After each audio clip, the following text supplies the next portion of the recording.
ઉજવવામાં આવ્યો તે આપણા પૂર્વજનો જેને કહેવાય કે આપણા પહેલા ગાંધી બાપુ, સુભાષચંદ્ર બોઝ, ચંદ્રશેખર આઝાદ જેવા ઘણા નેતાઓએ તેમણે આઝાદી આપવા માટે ઘણું બધું ગુમાવ્યું છે, પોતાની કુરબાની આપી છે। આ તકે આખા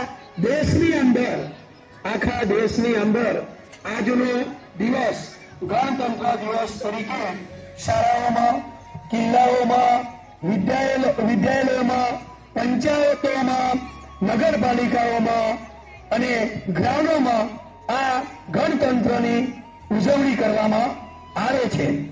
કઈ તારીખ છે? 26 જાન્યુઆરી। 26 જાન્યુઆરી એટલે આપણો ગણતંત્ર દિવસ, પ્રજાસત્તાક દિવસ। તો આપણે આઝાદ થયા 15 ઓગસ્ટ 1947 ક્યારે થયા? 15 ઓગસ્ટ ક્યારે?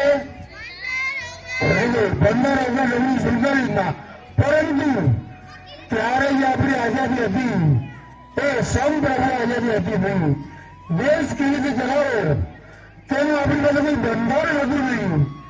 એટલા માટે આપણે ઘણા બધા દેશોનો અભ્યાસ કર્યો બંધારણનો, અને જે દેશમાં જે સારું હતું એ આપણે લીધું। આપણે ભારતની ખાસિયત છે કે જ્યાંથી જે કંઈ સારું મળે એ આપણે લઈ લેવું।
शीश झुकावा मेरी दिल जानिया, तेरे नाम जो कर जावा कम है वो।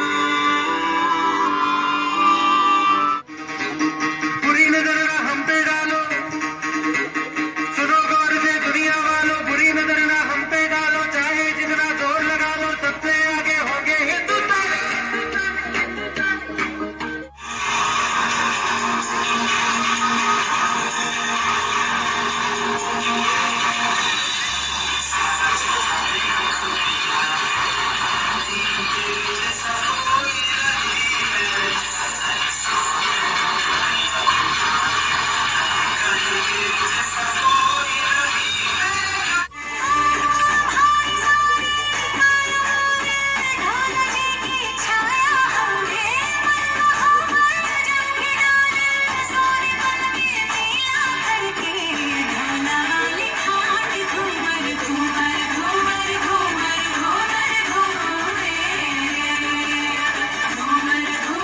રાણી એવો પાઠ ભણાવે છે।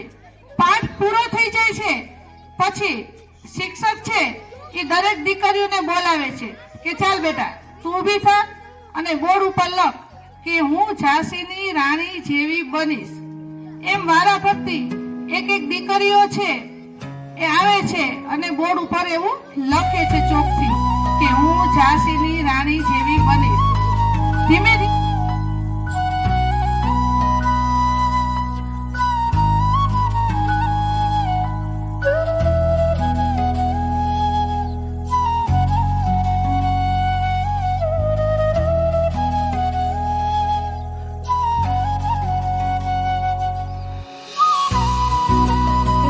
સારસ્વત મિત્રો, એસએમસીના સભ્યો, વાલી મિત્રો તેમજ જે દેશનું ભવિષ્ય છે એવા વાલા ભૂલકાઓ, રાષ્ટ્રીય ભાવનાને ઉજાગર કરવા માટે આપ સૌએ જે સમય આપ્યો, બાળકોને પ્રોત્સાહન આપ્યું એ બદલ શાળા પરિવાર વતી હું આપ સૌનો આભાર વ્યક્ત કરું છું. Thank you.